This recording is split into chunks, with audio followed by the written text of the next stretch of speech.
সবচেয়ে বড় টাকাওয়ালা মেসি আর নেইমার, যেগুলা ইসরায়েলের পক্ষ নিয়ে আমাদের মুসলিম কান্ট্রিগুলোতে একের পর এক অতর্কিত হামলা করে এই পুরা পৃথিবীতে সবচেয়ে বেশি সাপোর্টার যে দেশের ভিতরে আছে বাংলাদেশের ইয়াং সমাজ।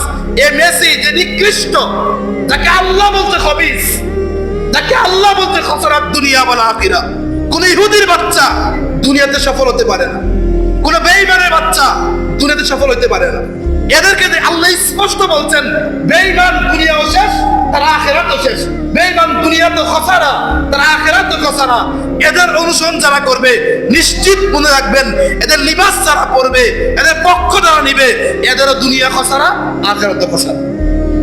এক সেকেন্ডের জন্য, এক মিনিটের জন্য, এক ঘন্টার জন্য, এক দিনের জন্য আল্লাহ রাসূল কখনো কোনো ইহুদির পক্ষ নেয়, কখনো নেয় নাই। কোন আলেম থাকলে একটা হাদিস দেখাইতে বইল, এক মিনিটের জন্য নেয় নাই। এই জন্য কোন মুসলমানের সভ্য সন্তান যার ভিতরে ঈমান আছে, যার ভিতরে ঈমানি রক্ত আছে, যার সিনার ভিতরে কোরআনের মহব্বত আছে, যার সিনা শুধু কোরআন দিয়ে ধাউ ধাউ করে চলে, যার সিনার মধ্যে আল্লাহু আকবার তাকবীরের ধ্বনির স্পিড, জজবা আর কুওয়াত আছে, যার সিনার ভিতরে রাসূলের মহব্বত আর উলফত আছে, এই মুসলমান বাচ্চা কখনো ইহুদি খ্রিস্টান নেইমার মেসির অনুসরণ করতে পারে না। খোঁজ নিয়ে দেখেন, যে কান্ট্রিগুলো নেইমার মেসি, এই দেশগুলোতে স্পষ্ট ওপেন কোন আযান দিতে দেয় না, আযানও চলে না। এদেরকে নিয়ে আমরা লাফাচ্ছি, এদেরকে নিয়ে আমরা ঘুমাচ্ছি। প্রশ্ন করছে, আব্বু এত ভারী গেঞ্জি তুমি খুলবা? সন্তান বলতেছে, মা আমি যদি মরি তাহলে নেইমার চাস্ত্রী কিনতে মারা যাবো, কবর তার বাপ নেইমার। মুসলমানের সন্তান, মুসলমানদের ঐতিহ্য নষ্ট করলে হবে না। রাসূল বলছেন, খালিকুল ইয়াহুদা, ইহুদের বিরুদ্ধাচরণ করো, ইহুদের পক্ষ নিও না। আরবিতে আশুরা বলি, মুহররম মাসের 10 তারিখকে আরবিতে আশুরা বলি। আশুরা শব্দের অর্থ হলো 10।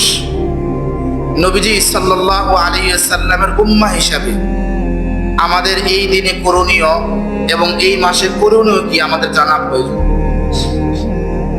দুঃখ আর আফসোসের বিষয় হলো যে সারা পৃথিবীতে যখন বেদাত আর কুসংস্কার ছড়িয়ে পড়েছে, তো বেদাত কুসংস্কার মানুষের সাথে এত ঘনিষ্ঠভাবে মিশে গিয়েছে যে এখন মেহরাবের মধ্যে ইমাম সাহেবরা হক কথাটা বলবে, এটা বলতেই আমাদের কাছে একটু ইতস্তবোধ মনে হয়।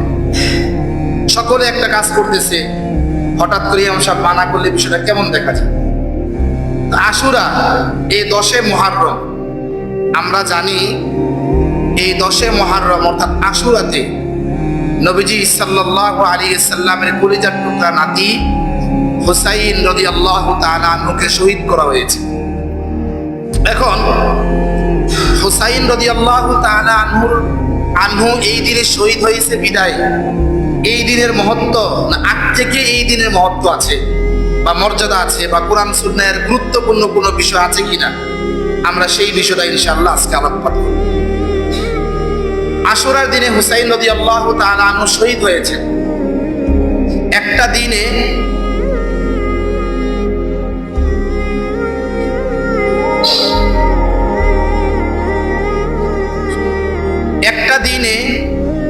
যে কোনো বিষয়ের ঘটনা যে কোনো দিন ঘটতে পারে। ওই ঘটনার সাথে কেন্দ্র করে ওই দিনকে উম্মাহ বিশেষ দিন হিসেবে পালন করবে, এটা উম্মতের নিয়ম না। উম্মতের নিয়ম হলো যে কোরআন সুন্নাহ এই দিনকে কতটুকু মূল্যায়ন করেছে। যদি কোরআন সুন্নাহ এই দিনকে মূল্যায়ন করে তাহলে উম্মাহ এই দিনকে মূল্যায়ন করবে।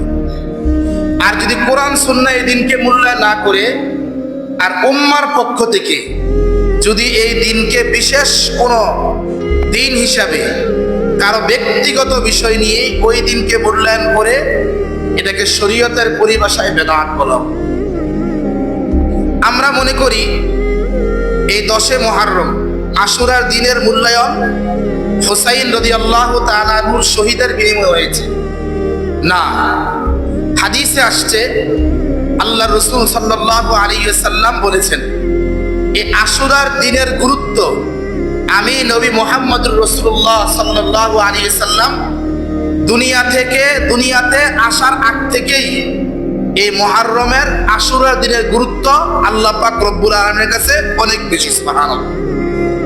তো নবীজি সাল্লাল্লাহু আলাইহি ওয়াসাল্লাম দুনিয়াতে আসার আগ থেকেই যদি আশুরার দিনের গুরুত্ব থাকে, নবীজির পুরুষ থেকে হুসাইন রাদিয়াল্লাহু তাআলা আনহু নাতি হিসাবে যে দুনিয়ার মধ্যে আসছেন, রাসূলের আগে না পরে, রাসূলের পরে, তাহলে নবীজি সাল্লাল্লাহু আলাইহি সাল্লাম বলছেন আশুরার দিনের গুরুত্ব আমি নবীজি আসার আগেই হয়ে গেছে। তাহলে এখানে হুসাইনের সাথে আর আশুরার দিনের গুরুত্বের সাথে কোনো কি নেই বলেন, মিল নেই। হাদিস থেকে দুই একটা উদাহরণ দিলে আপনারা বুঝবেন। হাদিসে আসছে নবীজি সাল্লাল্লাহু আলাইহি সাল্লাম বলেন, এই দিনের মহত্ব যত কারণে বেড়ে গিয়েছে এর ভিতরে উল্লেখযোগ্য কারণ হলো যে হযরত আদম আলাইহিস সালাতু ওয়াস সালাম এবং হাওয়া আলাইহিস সালাতু ওয়াস সালাম এরা দুইজনের তওবাকে আল্লাহ পাক রব্বুল আলামিন এই দিনে কবুল করেছেন বিদায় এই দিনের গুরুত্ব আল্লাহর কাছে বেড়ে গিয়েছে। সুবহানাল্লাহ। নূহ আলাইহিস সালাতু ওয়াস সালামের কিস্তি স্থলে গিয়ে যখন পাহাড়ের মধ্যে আটকে যায়, যেই দিনে আটকিয়েছে এই দিন হলো আশুরার দিন। নূহ আলাইহিস সালাতু ওয়াস সালামের জামানায় হুসাইন রাদিয়াল্লাহু তাআলা ছিল কিনা? পয়গম্বর মূসা আলাইহিস সালাতু ওয়াস সালাম যখন বাতিলদের বিরুদ্ধে বলিষ্ঠ কণ্ঠে কথা বলতেছিলেন, তখন পুরা পৃথিবীর মধ্যে সবচেয়ে বড় যে বাতিল ছিল, যাকে ফেরাউন নামে মানুষ চিনে, এই ফেরাউনের বিরুদ্ধে যখন পয়গম্বর মূসা আলাইহিস সালাতু ওয়াস সালাম কথা বলতেছিলেন, তখন ফেরাউন তার সমস্ত বাহিনীগুলোকে নিয়ে সে চিন্তা করেছে আজকে হয়তো জমিনের মধ্যে আমি ফেরাউন থাকবো অথবা পয়গম্বর মূসা থাকবে। এই উদ্দেশ্যে সে পয়গম্বর মূসা আলাইহিস সালাতু ওয়াস সালামকে জমিন থেকে একেবারেই চিরতরে শেষ করে দেওয়ার জন্য যখন পয়গম্বর মূসা আলাইহিস সালাতু ওয়াস সালামের পিছনে ধাওয়া করেছে, আল্লাহ পাক রব্বুল আলামিন ওই দিনে পয়গম্বর মূসা আলাইহিস সালাতু ওয়াস সালামকে ফেরাউনের আক্রমণ থেকে বাঁচিয়েছেন। আর ওই দিনের নাম হলো আশুরার দিন। ওই দিনকে হুসাইন ছিল। এছাড়াও পৃথিবীর ইতিহাসের মধ্যে আছে হক আর বাতিল, ঈমান আর কুফর, তাওহীদ আর মুশরিকত্ব, এই সবগুলোর বিষয়কে স্পষ্টভাবে এই দিনে আল্লাহ পাক রব্বুল আলামিন আরো ওয়াজাহাত করে দিয়েছেন, স্পষ্ট করে দিয়েছেন। এজন্য এই দিনের মহত্ব আল্লাহ পাক রব্বুল আলামিনের কাছে বেড়ে গিয়েছে। নবীজি সাল্লাল্লাহু আলাইহি সাল্লাম যখন মক্কাতুল মুকাররমা থেকে মদিনাতুল মুনাওয়ারায় হিজরত করে যান, তখন রাসূল আকরাম সাল্লাল্লাহু আলাইহি সাল্লাম হিজরত করে দেখলেন মদিনার ইহুদিরা এই দিনে রোজা রাখতেছে। রাসূল সাহাবাদেরকে বললেন, সাহাবীরা ইহুদিদেরকে জিজ্ঞাসা করো তারা কি জন্য এই দিনে রোজা রাখে। তখন ইহুদিরা উত্তর দিয়েছে যে এই দিনে আমাদের পয়গম্বর মূসা আলাইহিস সালাতু ওয়াস সালামকে আল্লাহ পাক রব্বুল আলামিন ফেরাউনের অত্যাচার থেকে মুক্তি দিয়েছেন বিদায় শুকরান মূসা আলাইহিস সালাতু ওয়াস সালাম রোজা রেখেছে, এজন্য আমরা রোজা রাখতেছি। ওই দিন ছিল আশুরার দিন। ওই দিন কোন দিন? আশুরার দিন। তাৎক্ষণিক নবীজি সাল্লাল্লাহু আলাইহি সাল্লাম উনার সকল সাহাবায়ে কেরামকে লক্ষ্য করে বললেন, এ সাহাবায়ে কেরাম শোনো, নাহনু আহাক্কু বিমূসা মিনকুম ফাসামাহু ওয়া আমারা বিসিয়ামিহি। পয়গম্বর মূসা আলাইহিস সালাতু ওয়াস সালামকে সবচেয়ে বেশি মুহাব্বত আমি রাসূল কারীম সাল্লাল্লাহু আলাইহি সাল্লাম। সে আমার নবুয়তি ভাই, সে আমার কাছের লোক। যদি সে ওই দিন রোজা রাখে থাকে আর ইহুদিরা ওই উদ্দেশ্যে রোজা রাখে, তাহলে আমি পয়গম্বর মুহাম্মদ সাল্লাল্লাহু আলাইহি সাল্লাম বললাম এই দিনে আমরা রোজা রাখবো। সুবহানাল্লাহ। এবার সাহাবীদের মধ্যে কিছু কিছু সাহাবায়ে কেরামের ভিতরে একটু প্রশ্ন জাগতে শুরু করলো। নবীজি বললেন, চেহারা দেখলে তো বোঝা যায় কার মনে কি প্রশ্ন আছে কিনা। নবীজি সাল্লাল্লাহু আলাইহি ওয়াসাল্লাম উত্তর দিলেন, খালিফুল ইয়াহুদা। সাহাবীরা শোনো, আমি মুহাম্মদুর রাসূলুল্লাহ সাল্লাল্লাহু আলাইহি সাল্লাম স্পষ্ট ঘোষণা দিলাম, সব শরীয়তের কাজের ভিতরে প্রত্যেকটা কাজের মধ্যে তোমরা ইহুদিদের বিরোধিতা করবা। ইহুদির রোজা কয়দিন রাখতেছে? একদিন 10 মুহররম। নবীজি সাল্লাল্লাহু আলাইহি সাল্লাম বললেন, এই দিন যদি আমরাও রোজা রাখি, ইহুদিরাও রোজা রাখে, তাহলে তারাও একটা রাখছে, আমরাও একটা রাখছি। ইহুদির সাথে মিল আছে কি নাই? আছে। এজন্য রাসূল বললেন 10 মুহররম তোমরা এক পিস করে আরেকটা করে রোজা রাখবে। সুবহানাল্লাহ। হয়তো 9-10 রোজা রাখবা, অথবা 10-11 কি রাখা বলেন রোজা রাখবে। তাহলে মুহররমের রোজা কয়টা বলেন? 2টা। কয়টা? রাসূল এখানে কাদের বিরোধিতা করছে বলেন? শুধু রোজার ক্ষেত্রে, লিবাসের ক্ষেত্রে বলেন, খাবারের ক্ষেত্রে বলেন, পোশাকের ক্ষেত্রে বলেন, যে কোনো ক্ষেত্রে রাসূল খালিফুল ইয়াহুদা, তোমরা ইহুদিদের বিরুদ্ধাচরণ করো। কি হবে? যদি ইহুদিদের বিরুদ্ধাচরণ করে আমি মুহাম্মদুর রাসূলুল্লাহ সাল্লাল্লাহু আলাইহি সাল্লামের অনুসরণ করো, তাহলে আমি সবচেয়ে বড় তোমাকে নিশ্চিত দিচ্ছি, কাল কিয়ামতের কঠিন ময়দানে আমি রাসূল তোমার পক্ষে সুপারিশ করব। সুবহানাল্লাহ। কার পক্ষে সুপারিশ করবে? যাকে রাসূল উম্মাহ বলবে। যদি কাউকে রাসূল উম্মাহ না বলে তো নবীজি সুপারিশ করবে না। হাদিসে আসছে আল্লাহর রাসূল সাল্লাল্লাহু আলাইহি সাল্লাম যখন হাসরের দিন আল্লাহ পাক রব্বুল আলামিন নবীজিকে যখন হাউজে কাউসারের পানি পান করার জন্য অনুমতি দিবেন, বুখারীতে হাদিস আসছে নবীজি সাল্লাল্লাহু আলাইহি সাল্লামকে সাহাবীরা প্রশ্ন করছে, ওগো আল্লাহর রাসূল, উম্মত তো 1 আর 2 3 আর 5 1 লক্ষ 2 লক্ষ না, উম্মতের বিশাল সংখ্যা হবে, আপনি হাউজে কাউসার থেকে পানি পান করাবেন, আপনার গ্লাস থাকবে কয়টা? নবীজি সাল্লাল্লাহু আলাইহি সাল্লাম বললেন, সাহাবীরা আসমানে তাকাও, তাকিয়ে দেখো আসমানে তারকা কতগুলো আছে। নবীজি সাল্লাল্লাহু আলাইহি সাল্লাম সাহাবীরা বললেন, রাসূল তারকা গণা সম্ভব না। রাসূল বললেন, তারকা যেরকম গণা সম্ভব না, আমি রাসূলের হাউজে কাউসারের গ্লাসগুলো গণা সম্ভব। যত তারকা আছে হাউজে কাউসারের ততটা গ্লাস থাকবে, আর প্রত্যেক গ্লাস দিয়ে আমি আমার উম্মাহকে পানি পান করাবো। সাহাবীরা বলেন, নবীজি সব উম্মাহকে আপনার কাছ থেকে পানি পান করতে পারবে? রাসূল বললেন, যত উম্মাহকে আমি রাসূল উম্মাহ হিসেবে ঘোষণা দেব, এই সকল উম্মত গুলাই আমি রাসূলের বরকতি হাত থেকে হাউজে কাউসারে পানি পান করতে পারবে। নবীজি সাল্লাল্লাহু আলাইহি ওয়াসাল্লাম যখন পানি পান করতে শুরু করবে, এবার আল্লাহ পাক রব্বুল আলামিন প্রত্যেক উম্মাহকে পানি পান করার সুযোগ দিবেন, কিন্তু একদল উম্মতকে আল্লাহ পাক রব্বুল আলামিন পানি পান করার সুযোগ দিবেন না। তারা রাসূল পর্যন্ত আসবে, নবীজি সাল্লাল্লাহু আলাইহি ওয়াসাল্লাম এদেরকে পানি পান করার জন্য গ্লাসটাকে হাতে নেবেন, কিন্তু আল্লাহ পাক রব্বুল আলামিন কুদরতি পর্দা রাসূল সাল্লাল্লাহু আলাইহি ওয়াসাল্লামের চোখের সামনে ঢেলে দিবেন। উম্মাহ নবীকে দেখবে না, রাসূলও উম্মাহকে দেখবে না। নবীজি তখন আল্লাহকে বলবে, আল্লাহ কি হলো, আমি সব উম্মাহকে পানি পান করালাম, এরা কারা? এদেরকে এখন আমি দেখছি না, তারাও আমাকে দেখতেছে না, আমি কি আমার এই সকল উম্মতগুলোকে পানি পান করাতে পারবো না? আল্লাহ পাক রব্বুল আলামিন তখন উত্তর দিবেন, এ রাসূল, আপনি জানেন না আপনার ইন্তেকালের পরে আপনার এই উম্মাহগুলো পৃথিবীতে দ্বীন ও ইসলামের মধ্যে যেই বিষয়গুলো নাই ওইগুলোকে যুক্ত করেছে, আর দ্বীন ও ইসলামের মধ্যে, দ্বীন ও শরিয়ার মধ্যে যেই বিষয়গুলো আছে এগুলোকে বাদ দিয়েছে। রাসূল বলেন, ইয়া আল্লাহ, এদের নাম আপনি কি দিয়েছেন? আল্লাহ পাক রব্বুল আলামিন বলবেন, আপনি তো জমিনে থাকতে এদের নাম দিয়েছেন, এদের নাম হলো বেদাতি উম্মাহ। এদের নাম কি বলেন? বেদাতি উম্মাহ। বুখারী শরীফের সর্বশেষ নবীজি সাল্লাল্লাহু আলাইহি সাল্লাম হাদিস ইমাম বুখারী রাহমাতুল্লাহ উল্লেখ করেছেন, কুল্লু বিদআতিন দালালা ওয়া কুল্লু দালালাতিন ফিন্নার। বিশ্ববিখ্যাত ইমাম বুখারীকে প্রশ্ন করেছে, আপনি শুরু করলেন নিয়তের হাদিস দিয়ে আর বুখারীকে শেষ করলেন একেবারে বেদাতের হাদিস দিয়ে। ইমাম বুখারী যতগুলো উত্তর দিয়েছেন এর ভিতরে উল্লেখযোগ্য উত্তর হলো যে, উম্মাহ যদি বেদাত থেকে বাঁচতে পারে, উম্মতের জন্য জান্নাতে যাওয়া সহজ হয়ে যাবে। বেদাত মারাত্মক জিনিস। রাসূল বলছেন, কুল্লু বিদআতিন দালালা, প্রত্যেক বেদাত পথভ্রষ্ট, আর ওয়া কুল্লু বিদআতিন দালালা ওয়া কুল্লু দালালাতিন ফিন্নার, আর প্রত্যেক বেদাত করনেওয়ালা, বেদাত যারা আবিষ্কার করে এরা সকলেই জাহান্নামের মধ্যে যাবে। বেদাত পথভ্রষ্ট। যে ইমাম বেদাতের পক্ষে কথা বলবে আর যে মুসল্লি বেদাতের আমল করবে, ইমামও জাহান্নামী, মুসল্লিও কি বলেন? জাহান্নামী। তা আমার বোঝার উদ্দেশ্য ছিল, মহানবী সাল্লাল্লাহু আলাইহি সাল্লাম যখন মদিনায় গেলেন তখন নবীজি রোজা কি একটা রাখছেন না 2টা রাখছেন? কার বিরোধিতা করতে গিয়ে? ইহুদিদের বিরোধিতা করতে গিয়ে।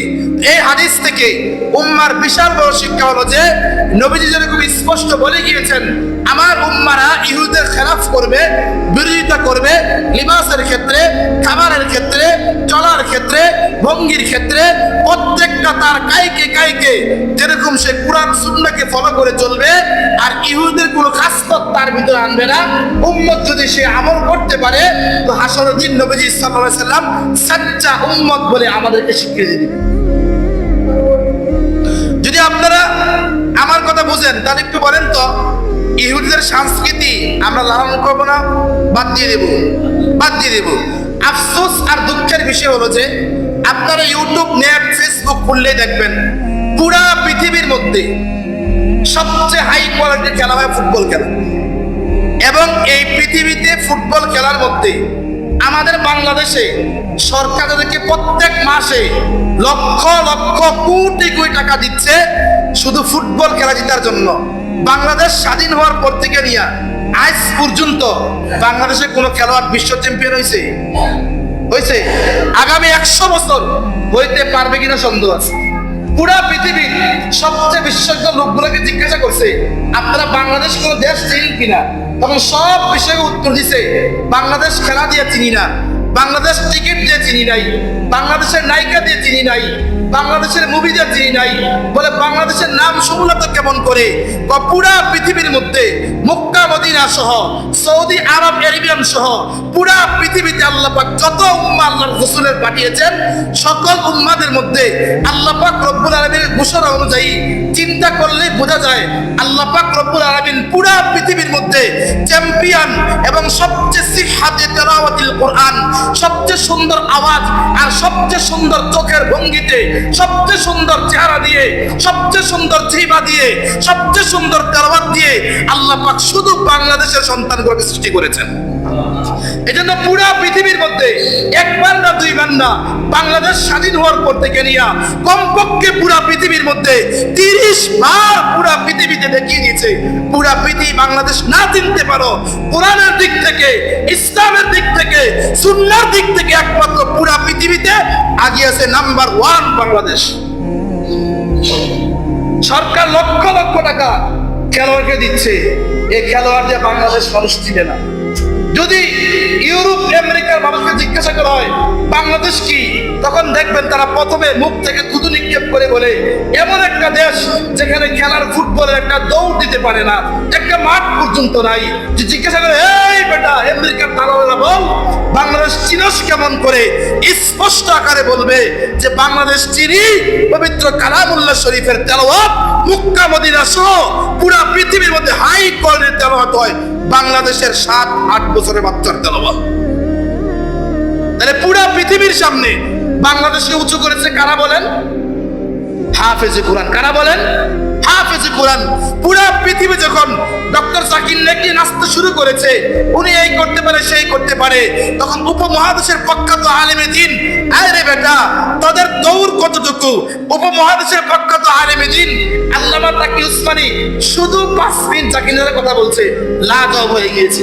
ওইখান থেকেও 2-4-5 বছর আগে পুরা পৃথিবীকে চ্যালেঞ্জ দিয়ে দিয়েছে যে বাংলাদেশ উপমহাদেশের মতো আলেম পুরা পৃথিবীতে নাই। ইতিহাসের কিতাবে আছে মিশরের বাদশা মাযহাব ছেড়ে দেওয়ার জন্য পুরা পৃথিবী থেকে বড় বড় উলামায়ে কেরামকে ডাক দিয়েছে। আমাদের বাংলাদেশ থেকে ফখরে বাঙ্গাল আল্লামা তাজুল ইসলাম রাহমাতুল্লাহ আলাইহি গিয়েছেন।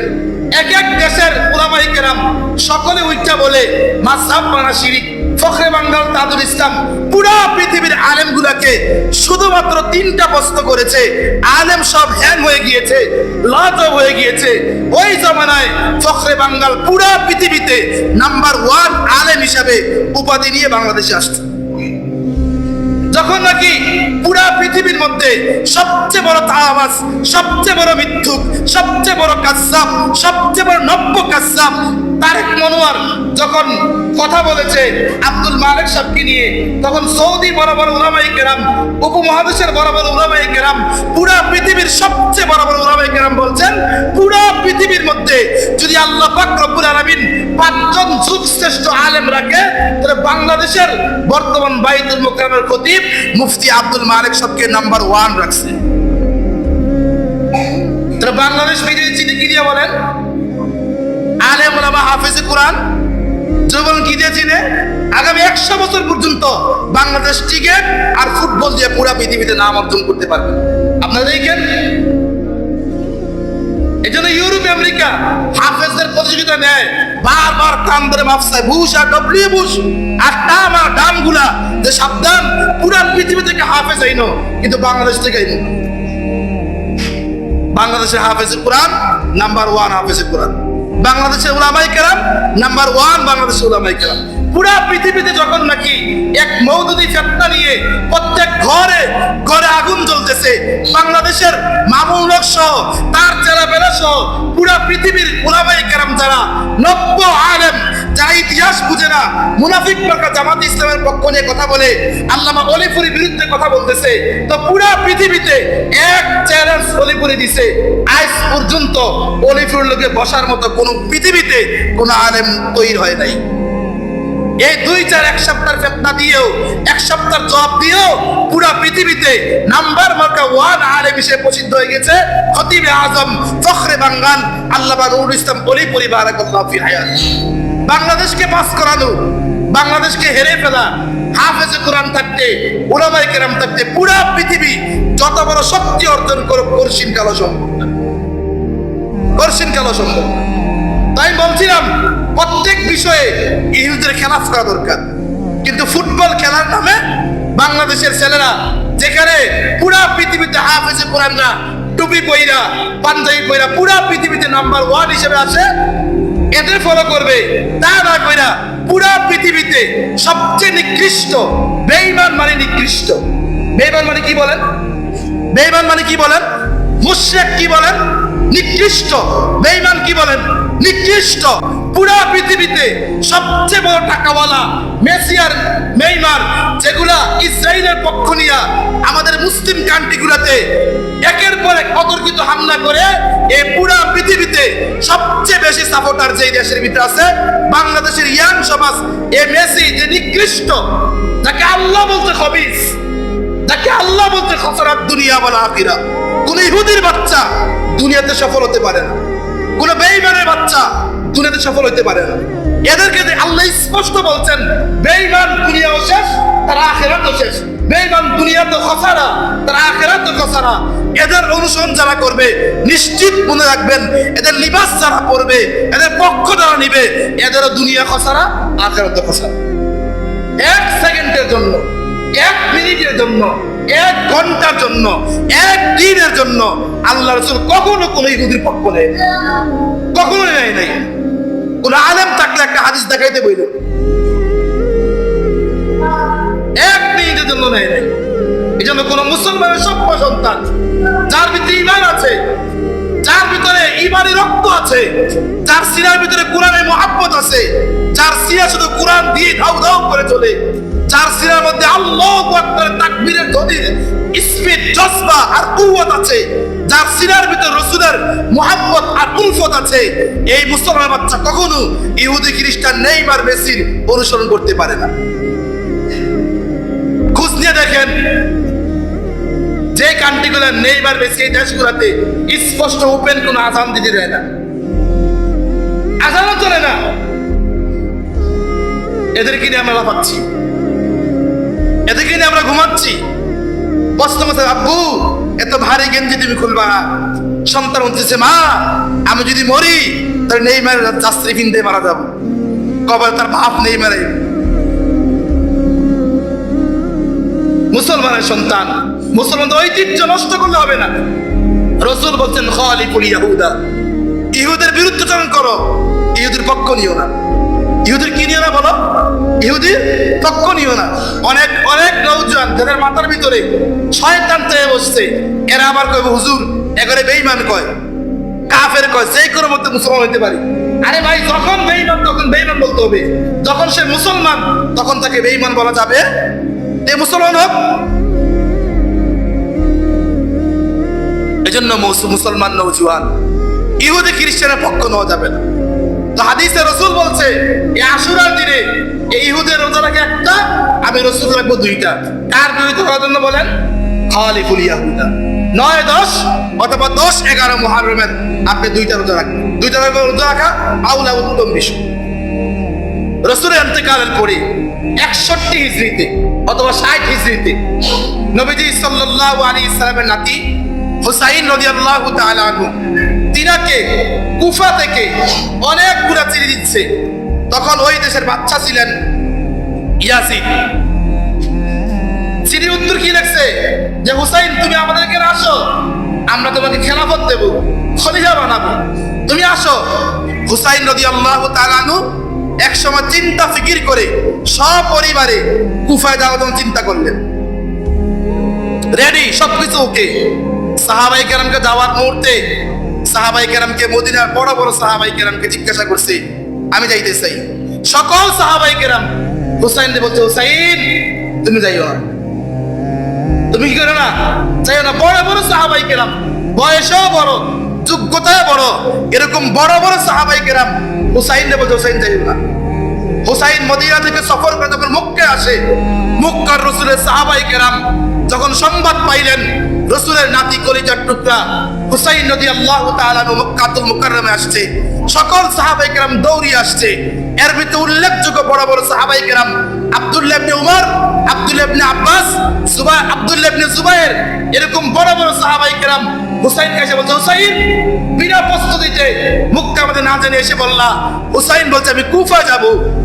সকল সাহাবায়ে কেরাম মক্কার, প্রথম মদিনার সকল সাহাবায়ে কেরাম হুসাইন যাইও না তুমি। এবার মক্কার রাসূলের সকল সাহাবায়ে কেরাম হুসাইন তুই মানুষ চিনো না, তুমি কি চিনো না? যেই লোকগুলা হুসাইন বললাম তো, যেই লোকগুলা তোমাকে চিঠি দিছে তোমার কুফার গভর্নর বানাবে হুসাইন, তারাই তোমাকে শহীদ করবে। মক্কার সাহাবায়ে কেরাম লিখছে, কিতাবে লিখছে, বারবার হুসাইনকে বলতে হুসাইন যাইও না, তুমি মানুষ চিনো না, তুমি পাবলিক চিনো না, পাবলিক ফাংশন তুমি চিনো না। রাসূলের রক্ত তোমার সিনার মধ্যে আছে, জিসিমে আছে। রাসূল তোমার গালে চুমা দিছে, কপালে চুমা দিছে, রাসূল হাত তোমার সাথে লাগিয়েছে। তোমার কিছু হইলে আমরা সাহাবায়ে কেরাম বরদাশত করতে পারবো না। হুসাইন তুমি যাইও না।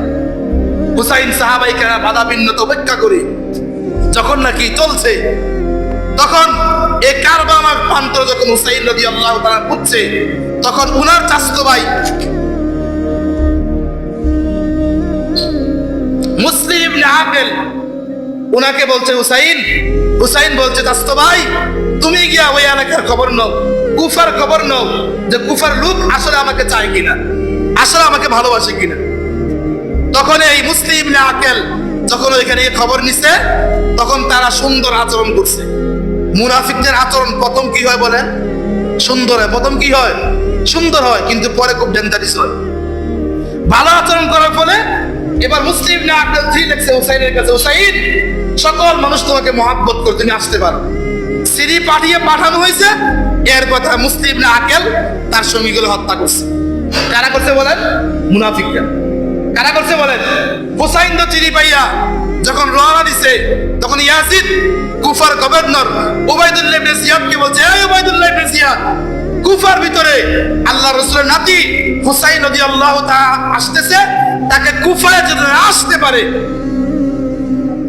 এরকম তুমি একটা প্রস্তুতি নাও। হয়তো তার দেশে পাঠিয়ে দাও, অথবা তাকে অন্য কোনো ইসলামী রাষ্ট্রে পাঠিয়ে দাও, যেন কুফায় ঢুকতে না পারে। হত্যা করতে বলছে, হত্যা করতে বলছে, বুঝেন নাই কথা? হত্যা করতে বলছে, খুব খেয়াল করে শুনেন। উবাইদুল্লাহ ইবনে জিয়াদ তার সৈন্য নিয়া হুসাইন রাদিয়াল্লাহু তাআলা আনহু এই কারবালা প্রান্তরে চতুর্দিক থেকে হুসাইনকে ঘেরাও করছে।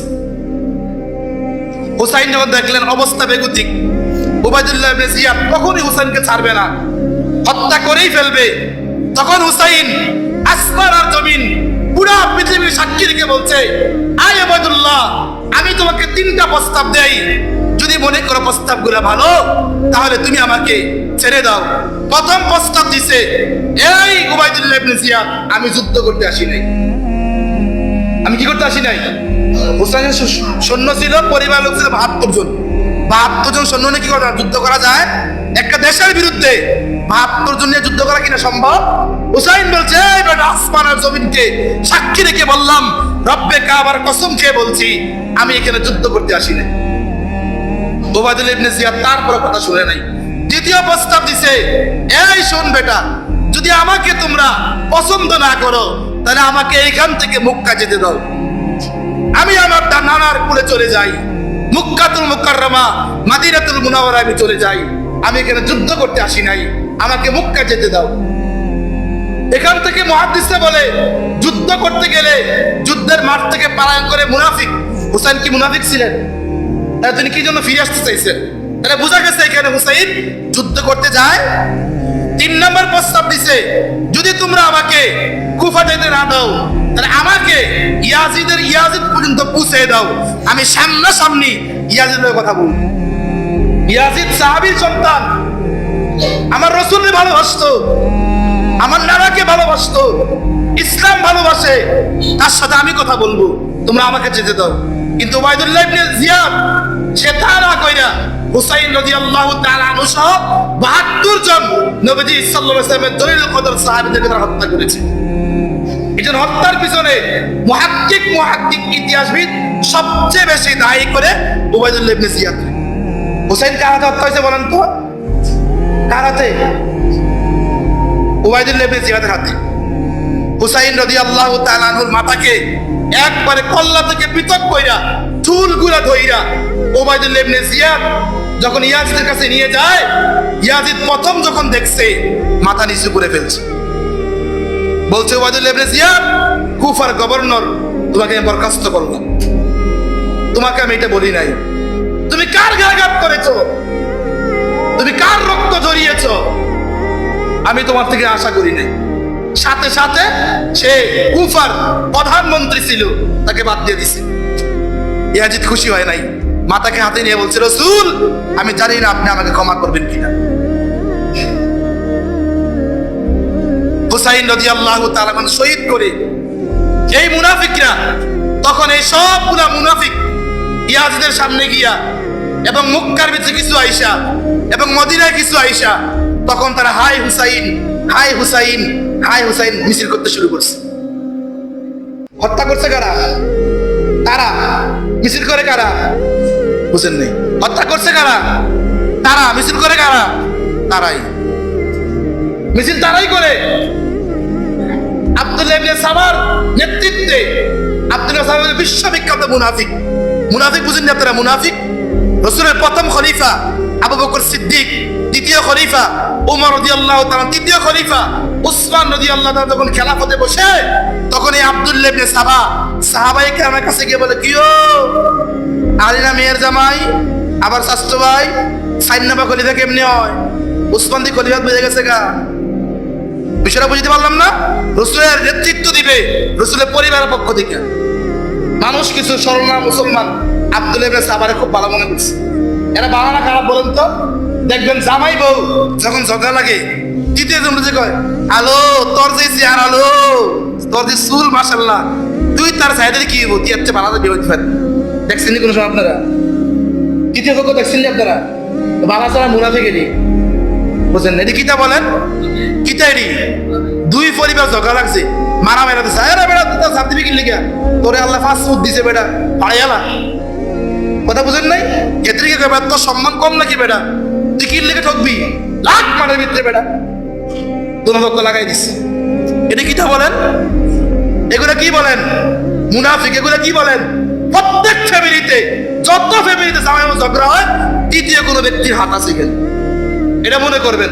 রাসূল একজন বিশ্ববিখ্যাত মুহাদ্দিস বলছে, সমুদ্রের নিচে যদি 2টা মাছ ঝগড়া লাগে, সেখানে ইহুদির হাত আছে। সেখানে কার হাত আছে বলেন? কার হাত আছে? বর্তমান সমাজের ভিতরে আমি মনে করি প্রত্যেক ফ্যামিলিতে যত ধরনের ঝগড়া লাগে, তৃতীয় কোনো ব্যক্তির হাত আছে।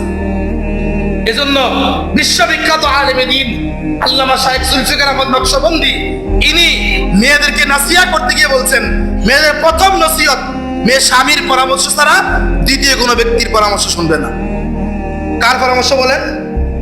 কার পরামর্শ? স্বামীর পরামর্শ ছাড়া যে বউ অন্যের পরামর্শ শুনে, তাই কি সংসার করতে পারে? না সকালে ঝগড়া হয়, দুপুরে ঝগড়া হয়, বিকালে কি হয় বলে? ঝগড়া হয়। এজন্য রাসূল সাল্লাল্লাহু আলাইহি সাল্লাম স্পষ্ট বলছে, স্বামীদেরকে বলছে, তুমি কোনো কাজ করবা পরামর্শ করে করবা। কার সাথে? বউয়ের সাথে। আবার বউ যখন কোনো কাজ করবে পরামর্শ কার লগে করবো? দেওয়ারের লোকে। কার লগে পরামর্শ করবো বলেন? কার লগে? স্বামীর সাথে। এই জন্য হাদিসে বলছে দেওয়ার তোমরা চিনো না, হ্যাঁ? দেওয়ার হলো কামাউতিল হামুহি, মৃত্যুর মতো। রাসূল দেওয়ারে কি বলছে বলেন?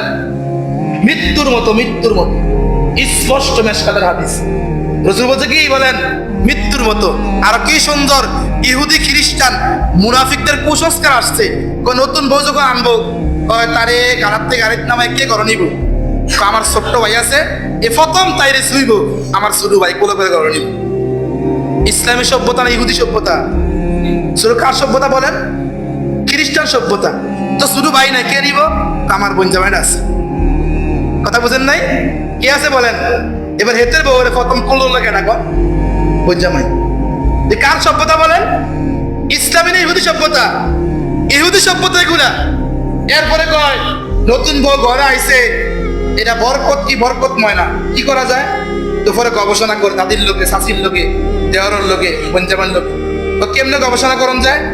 শোনো, তার যদি লক্ষণবান করতে চাই, ভাগ্যবান করতে চাই, তাহলে পুরা পৃথিবীতে সবচেয়ে বড় মুশরিক হিন্দুরা। সবচেয়ে বড় মুশরিক কারা বলেন? জোরে বলেন কারা? ভয় পান নাকি? কারা মুশরিক বলেন? কারা মুশরিক?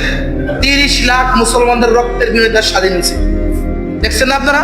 তো 10-15 দিন আগে হিন্দু মহিলা বলছে বাংলাদেশে আলাদা করে উপদেশ করবে। কয় লাখ তারা স্বাধীন করছে, আমরা স্বাধীন করছি। কারা করছে? 30 লাখ মুসলমান রক্তের বিনিময়ে স্বাধীন হয়েছে। প্রয়োজনে আরো 60 লাখ মুসলমান রক্ত দেওয়া হবে। এরপরে বাংলাদেশে হিন্দু নামে কোনো উপদেশ দেওয়া হবে ইনশাআল্লাহ। এটা মনে রাখি।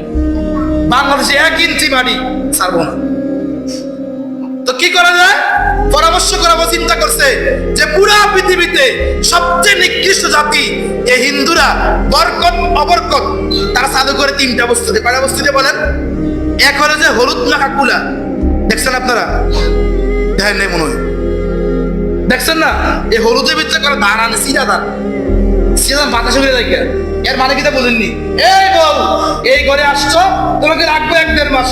হিন্দুদের রসুম, সিরা যখন বাতাসে উড়ে যায় তুমি উড়ে যেতে। এরপর সিরা কয় ধান দিয়া, চুন দিয়া, পাউডার দিয়া, পাতলা মাটি দিয়া, এরপরে কয় আসো বউ, আসো বউ, আসো বউ। কার সভ্যতা বলেন?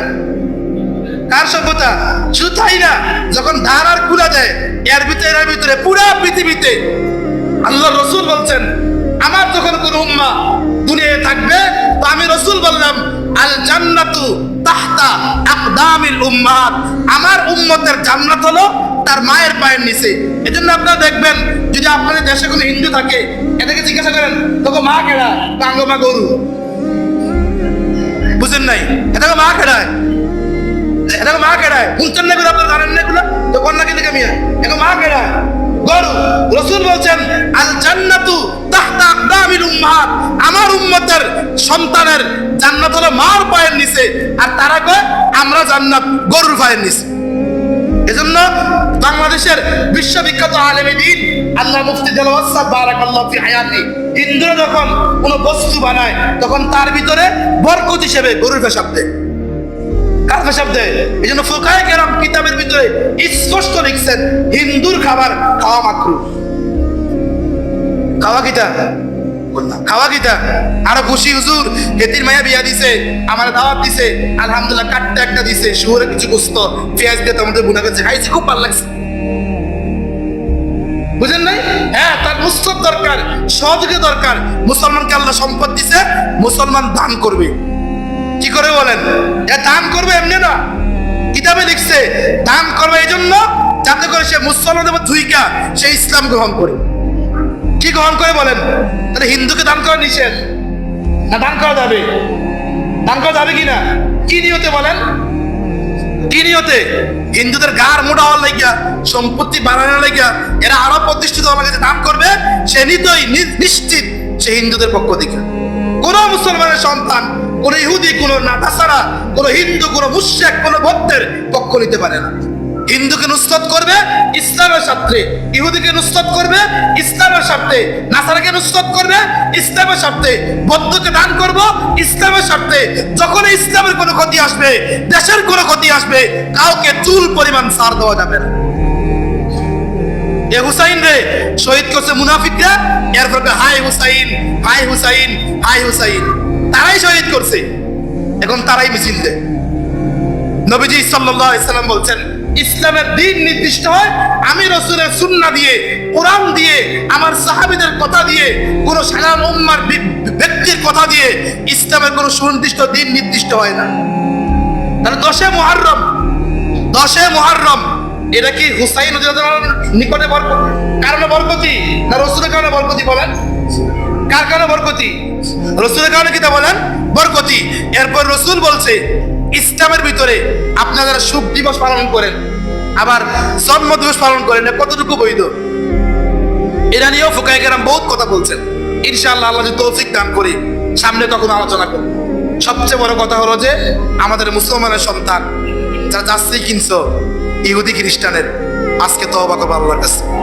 তুমি কার জার্সি কিনছো? এবং কি আমি দেখছি বিভিন্ন এলাকায় মোটরসাইকেল আওয়াজ করে তো আর ফিসাব মামা সপ্তাহে দেখছি যায়, কথা বোঝেন নাই? দেখলাম কি তা ঘরের সামনে ব্রাজিলের পতাকা টাঙ্গা রেখেছে, ঘরের সামনে। বাঁশ কয় হুজুর শুধু বাঁশ নাই, এলাকায় 2টা বাঁশ কাটছি আমি, কাটতে এটা জোড়া দিছি, লম্বা করছি রে, এরপর এটা সবার উপরে রাখছি। দুঃখের বিষয় রয়েছে, চিন্তা করছো নি তুমি কখনো কালিমা পতাকা টাঙ্গাইছো? কালিমা পতাকা টাঙ্গাইছো? তোমার কাছে কালিমা লা ইলাহা ইল্লাল্লাহর চাইতে ব্রাজিল বর্ণনা শুরু কোন চাই?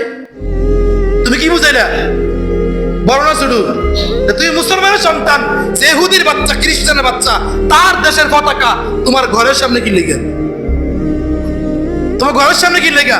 ঘরের সামনে তো ফিরিস্তা ঘোরাঘুরি করবে, রহমতের ফিরিস্তা। যেই ঘরের ভিতরে, যেই ঘরের সামনে শুরু হয় ইহুদি বাড়িত্ব কোন সংস্কৃতি দিয়া, ইহুদির পতাকা দিয়া, ওই ঘর রহমতের ফিরিস্তা আমার কথা ফিরিস্তাই কোন ফিরিস্তাই বলেন? তাহলে পুরো আবার ঘরের সামনে না, গেইটের সামনে দিছে, গেইটের সামনে, গেইটের সামনে আবার ফাঁকা করে দিছে। বাস 2টা, বাস কয়টা ঘর? 2টা। আমি একটা নসিহত করব, নৌজন যুবকদেরকে আল্লাহ পাক যেই পরিমাণ সম্পদ দিছে, যতটুকু 150 হোক কমপক্ষে, যতটুকু হোক এগুলা দিয়া কালিমার পতাকা প্রত্যেক ঘরের সামনে লাগাই দিই। কি পতাকা বলেন? কি পতাকা বলেন? ফুটবলের জন্য 100, 150, 200 টিকিট দিছি আলহামদুলিল্লাহ, কিন্তু আজকে আমরা প্রমাণ করে দেব যে ফুটবলের চাইতে, ইহুদি খ্রিস্টান নাসারার চাইতে, হিন্দু বৌদ্ধের চাইতে আমাদের কলিজার ভিতরে, আমাদের দিমাগের ভিতরে, আমাদের ঘরের উপর থেকে কি বলেন? লা ইলাহা ইল্লাল্লাহ, লা ইলাহা ইল্লাল্লাহ। আল্লাহ পাক রব্বুল আলামিন আমাদের সকলকে এই কথাগুলোর উপর আমল করার তৌফিক দান করুক। যারা মুহররমের রোজা রাখতেছেন, কয়দিন রোজা বলেন? 2 দিন। কয়দিন? 9, 10 অথবা কি বলেন 10, 11। 10 কি একদিন রাখলেও হয়? কার মতো হয় এটা বলেন তো? জোরে বলেন, কার মতো হয়? আলোচনা বুঝেন না আপনারা? কার মতো হয়? একদিনের রোজা হয়নি বলেন? রোজা হয়, কার মতো হয়? কার মতো হয়? 2 দিন রাখলে কার মতো হয়? রাসূল সাল্লাল্লাহু আলাইহি সাল্লামের মতো হয়। আল্লাহ পাক রব্বুল আলামিন আমাদের সকলকে মুহররমের তাৎপর্য অনুযায়ী আমল করার তৌফিক দান করুক। আমাদের দিলের মধ্যে ইসলাম, রাসূলের, কোরআনের, আল্লাহর ভালোবাসা আল্লাহ পাক আমাদের দিলকে মজবুত করুক। সকলে বলেন আমিন। যারা সুন্নাত পড়ে না, সুন্নাত পড়ে নি।